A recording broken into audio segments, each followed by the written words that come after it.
Pista ngayon sa Barangay Sabang sa bayan ng Calabanga kaya hindi kumpleto ang handaan kung walang dessert o malamig na panghimagas. Ngunit hindi na yan nagawa ni na Marian dahil sa 2 araw ng brownout sa lugar. Sayang lang daw ng effort kung masira lang rin naman dahil hindi mapagana ang kanilang refrigerator. Oo, pero kung aron ka ng sitwasyon, syempre, no choice na ina. Oo, kasi kaya po talaga, ref Kasi may lalagba kang maraot pa kahit sa yelo mo, baka maraot, ay na lang. Dahil sa brownout, 2 araw na rin silang gumagastos para sa krudo ng kanilang generator. Isa lang si Marian sa libo-libo pang consumer ng Kasureco 2 na nagtitiis sa 2 araw ng malawakang brownout matapos tamaan nitong Lunes, June 22 ang 20 MVA power substation sa Calabanga ng kidlat. May ilang paralan rin sa Calabanga ang nagsuspende ng face-to-face classes dahil sa malawakang brownout. Ayon sa Kasureco 2, ginagawa nila ang lahat para maibalik sa lalong madaling panahon ang supply ng kuryente sa mga bayan ng Bumbon at Calabanga. Naibalik na ang supply ng kuryente sa bayan ng Kanakman at Magaraw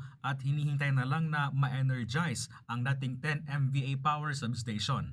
Hindi pa tiyak ng Kasureco 2 kung anong araw o oras may babalik ang supply ng kuryente sa naturang mga lugar. Pag-abot sa target na energization or pag balik ang kuryente sa mga lugar banwaan na ini, sabi ko nga ni Subago, everyday iyan ang target ta. Pero si exact date and time, kung rin po yan, sabi ko nga ni permi kitang best effort ang ginigibo.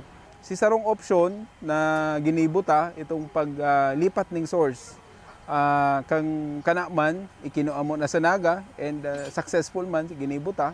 Sa kabila nito, tiniyak ng kooperatiba na best effort ang kanilang ginagawa para maibalik sa lalong madaling panahon ang kuryente sa kanilang area coverage. Chris Novello, CSN.